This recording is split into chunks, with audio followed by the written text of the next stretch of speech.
Hello and welcome. Good morning. How are you today? It's a pleasure to be here as usual every day, day after day, day after day, week after week, month after month, year after year.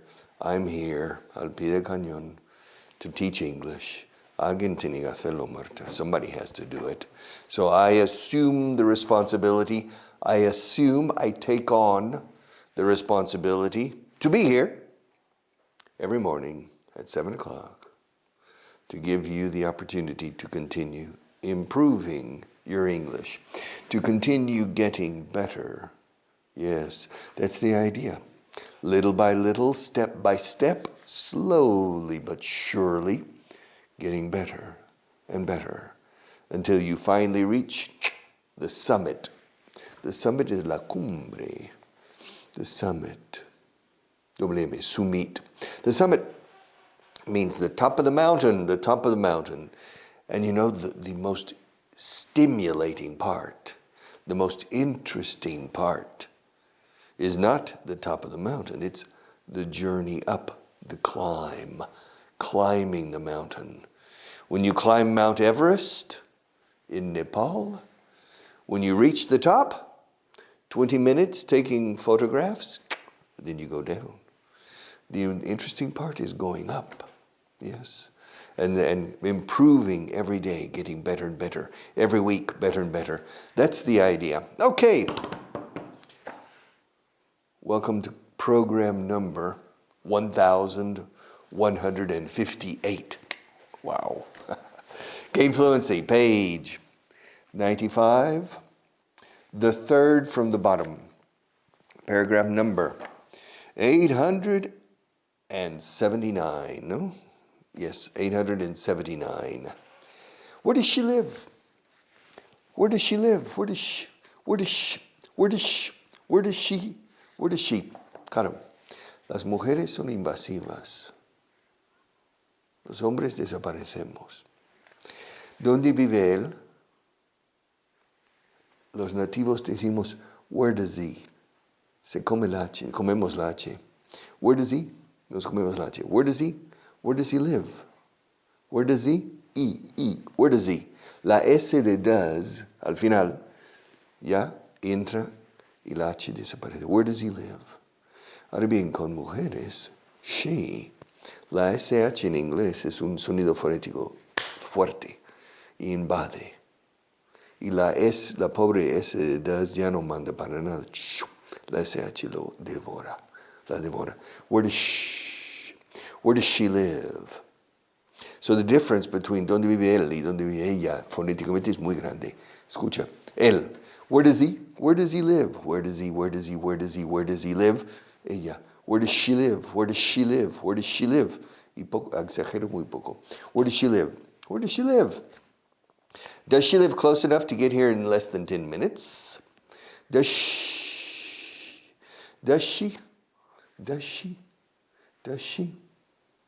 Recordaréis el anuncio. 1 year ago, 2 years ago, I mentioned the commercial on American television in the 1960s. En los años 60.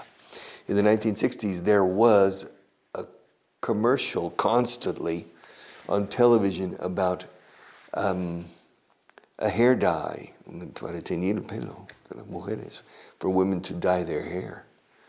And a voice comes on and says, does she or doesn't she?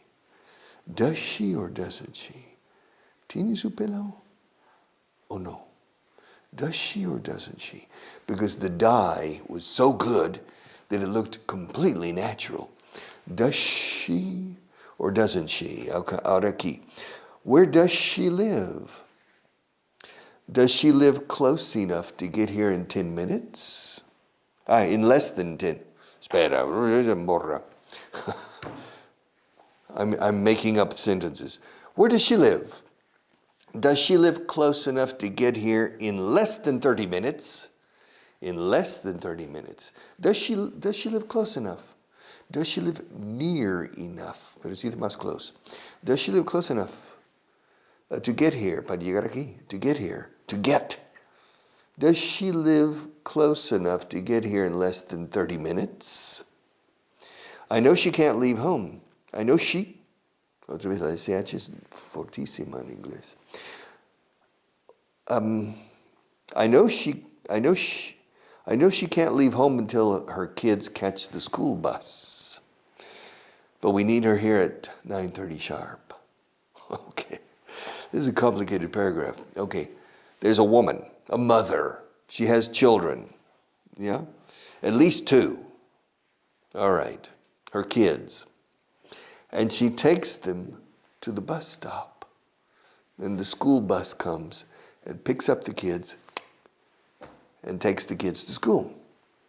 Now, after that, she comes here to work, to get here. Yeah, she comes here after seeing off her children. Nunca he enseñado esto. To see off. See, como ver, off con doble F. To see off es despedir, despedirse en este caso de los hijos. Suben al autobús del cole. To see them off. Si voy al aeropuerto y tú te vas, voy a to see you off. Para despedirme de ti, voy al aeropuerto. O voy al puerto y tú subes al barco. Goodbye. To see you off. Yes. Tomorrow, I'll go to the airport to see you off. And so the mother, every morning, she takes her kids. She takes her children, kids, to the bus stop where the school bus picks them up and takes them together with other kids to school. After that, she comes here and she starts working. Now, tomorrow, we need her to be here at 9:30 sharp. It's very important, at 9:30 sharp. So, now, where does she live? Does she live close enough to get here in less than 30 minutes? I know she can't leave home until her kids catch the bus. But we need her here at 9:30 sharp. At 9:30 sharp. Sharp is punto agudo. You remember? Sharp. También es afilado. Sharp. I can shave. All right. Sharp. Afilado o punto agudo. También agudo. Eres muy agudo hoy. You're very sharp today. Sharp. Like my good friend. You remember I had a friend, in the 1970s, Ángel Rubio Agudo. And he always said, pero no soy ni Ángel ni Rubio ni Agudo. All right. So, but that was his name, Ángel Rubio Agudo. So, sharp. But sharp also means en punto. At 5 o'clock sharp. At 9:30 sharp. Exactly 9:30. 9:30 on the dot. Es la forma más común, curiosamente, en el punto. On the dot. Dot, como .com. At 9:30 on the dot. All right. Where does she live? Where does she live? Does she live close enough to get here in less than 30 minutes? Does she live close enough to arrive, to get here in less than 30 minutes? I know she can't leave home. I know she can't leave home until her kids catch the school bus. But we need her here. La necesitamos aquí. We need her here at 9:30 sharp. All right. The next one. The next to last paragraph. 879. Try not to call me so late at night, okay? Come on, my friend, come on. Try not to call me so late at night. Try not to. Intenta no llamarme. Try not to be or not to be, to call or not to call. Try not to call me. El negativo del infinitivo, no llamarme. Trata de no llamarme. Try not to call me so late at night. Tan tarde por la noche. So late at night. So late at night. As you know, I get up every morning at 5:30. I get up every morning. I get up. As you know, como sabes, as you know, I get up every morning at 5:30, no? Yes. So, I'm usually in bed by 11 p.m. Para las 11 ya estoy acostado. I'm en la cama. I'm usually in bed. To be in bed. Estoy en la cama. I'm in bed. I'm usually in bed by 11. By means para las 11 ya.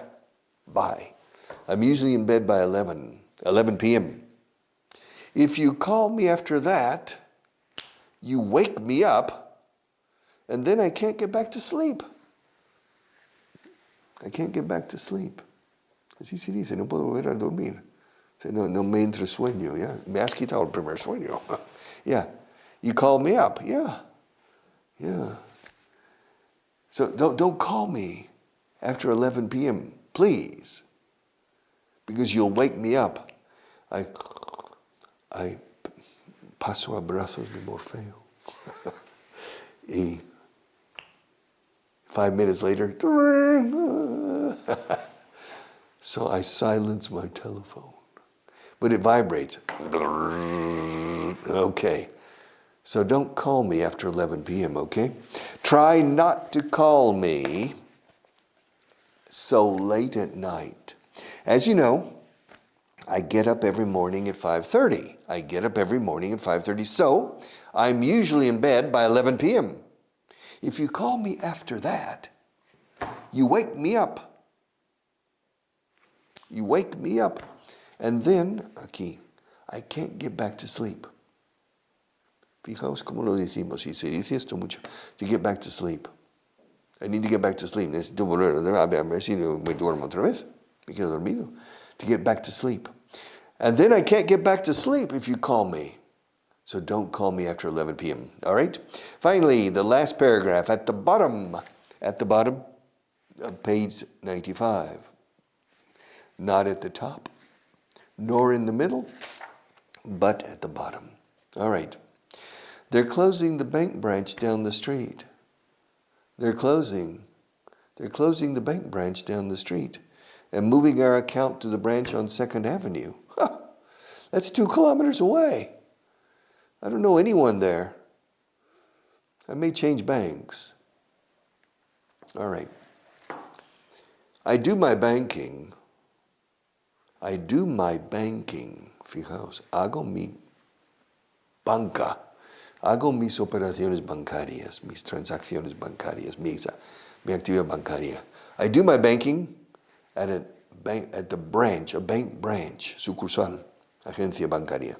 Branch es una rama de árbol. Entonces, claro, una rama del banco grande, a branch. I do my banking in a bank. I do my banking. I do my banking in a bank branch near my house. However, the headquarters, la sede central, have decided to close the branch. And they've moved my account to another branch. So they're closing. Somebody's calling me. They're closing the bank branch down the street. Down the street means calle abajo. Aunque sea cuesta arriba. Se dice calle abajo en inglés. Down the street. Up the street. Si es muy cuesta, se dice up the street. In San Francisco, up the street. All right. They're closing the bank branch down the street. They're closing the bank branch down the street and moving our account. I'm speaking to my wife. And moving our account to the branch on 2nd Avenue. La Segunda Avenida. That's 2 kilometers away. And I don't know anyone. There. You know, I've been using the bank branch across the street. Cruzando la calle, across the street. And I know the people there. I go there once a week, once every 2 weeks for the past 10 years. I know the manager of the bank, the branch. I know the cashiers. I know the people working there. I even know the cleaning lady in the bank branch. Yeah, Rossi, the cleaning lady. And now they've closed it.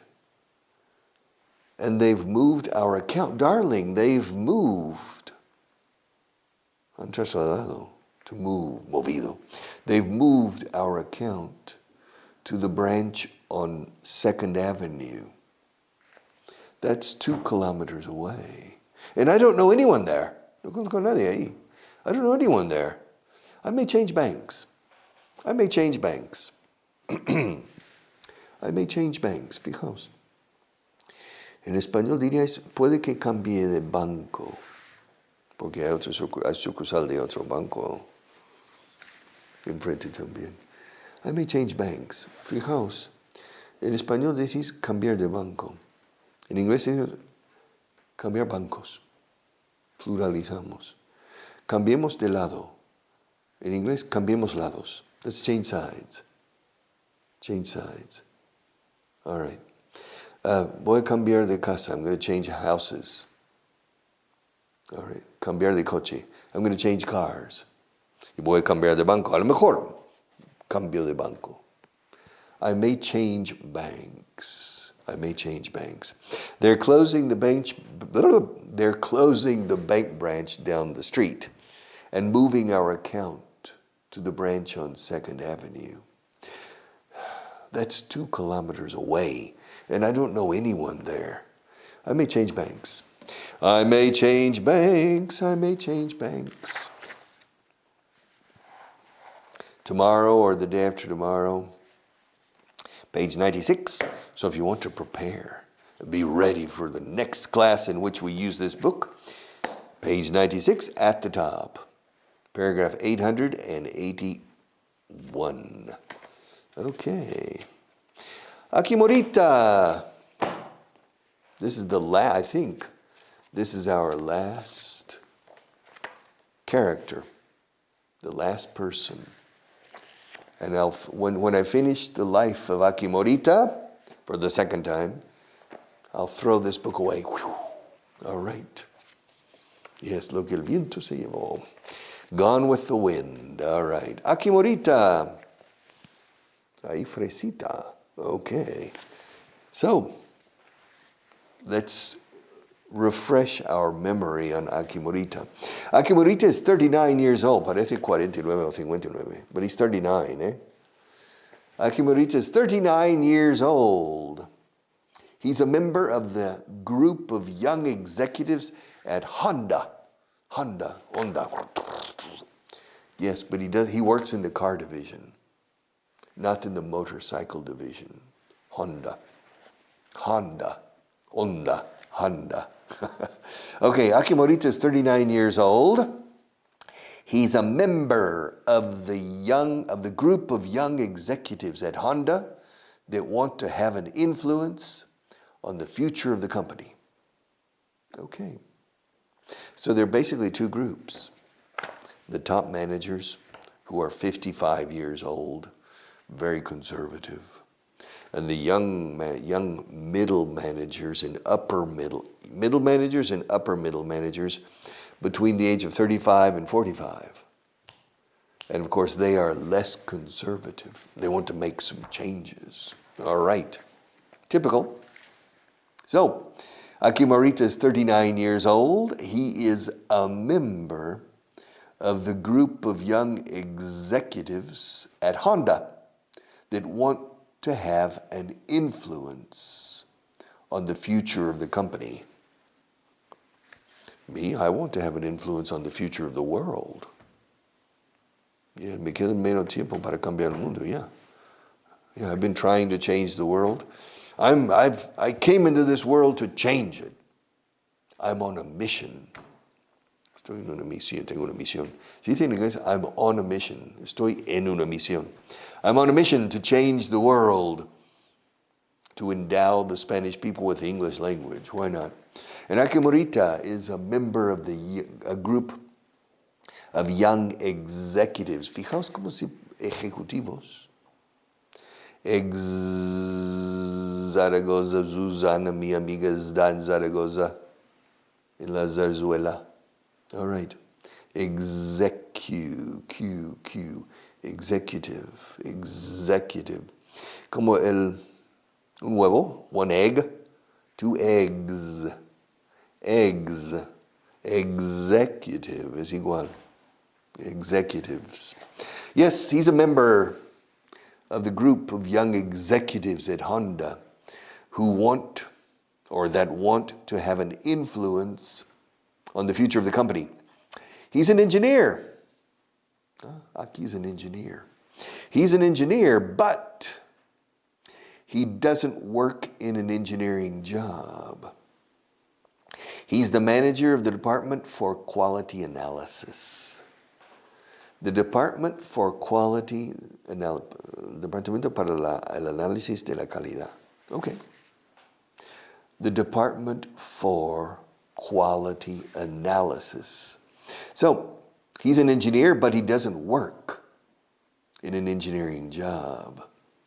He's the manager of the Department for Quality Analysis. This means, ¿qué significa esto? Pues this means counting all the parts and components in the factory that have a defect.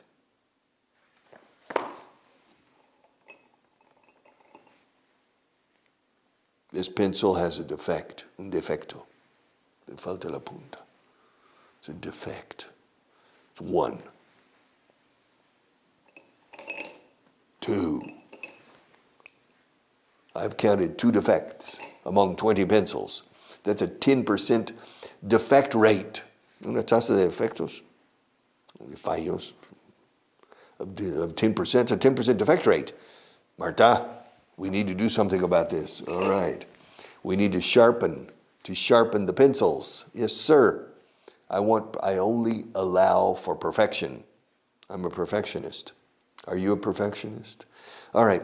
So Aki Morita's job, he's in charge of the Department for Quality Analysis, which basically is counting the parts and components in the factory, in the production process that exhibit a defect. So he needs to be very careful and very cautious and very critical in the work he does. All right. So, counting all the parts and components in the factory that have a defect. Aki really doesn't have to count many defects. No. Pocos defectos hay. Because, why? Aki really doesn't have to count many defects. No. Because he and his people spend a lot of time visiting Honda's suppliers. Van a la fuente, el origen. Los proveedores, all the suppliers. So Aki and his team spend a lot of time visiting the different suppliers of Honda, the different Honda suppliers, to make sure that the quality systems in the suppliers are in line with the quality manual, Manual de Calidad, the quality manual of Honda. Aki Morita is very strict, very rigorous. Okay. Yes. Because he and his people spend a lot of time. Repetida esta expresión, pasar mucho tiempo, dedican mucho tiempo. Yo dedico mucho tiempo. I spend a lot of time. Spend a lot. Usando la D de spend como trampolín. Spend a lot. Spend a lot. I spend a lot of time teaching English on television. Yeah. I spend a lot of time sleeping. I spend a lot of time playing the piano. I spend a lot of time playing the guitar. I spend a lot of time reading. I spend a lot of time playing solitario. I spend a lot of time wasting time too. Soy experto en hacer el vago también. All right, I'm an expert. I spend a lot of time. And Aki and his people spend a lot of time visiting suppliers. Honda has a strict quality manual. Fijaos la pronunciación de manual de calidad. quality manual. New. Como nuevo, new, manual. So Honda has a strict quality manual which Aki gives to every new supplier who works for the company. Okay. After this, he and his people spend about 50% of their time with the new supplier, watching the process and finding ways to make it better. It's interesting. Okay. Honda. And then they have suppliers. Now, Aki and his department go to the suppliers, give them the quality manual. Oof, okay. But for the new supplier, they spend 50% of their time making sure the new supplier follows the rules and improves the process. I'll come back tomorrow with more.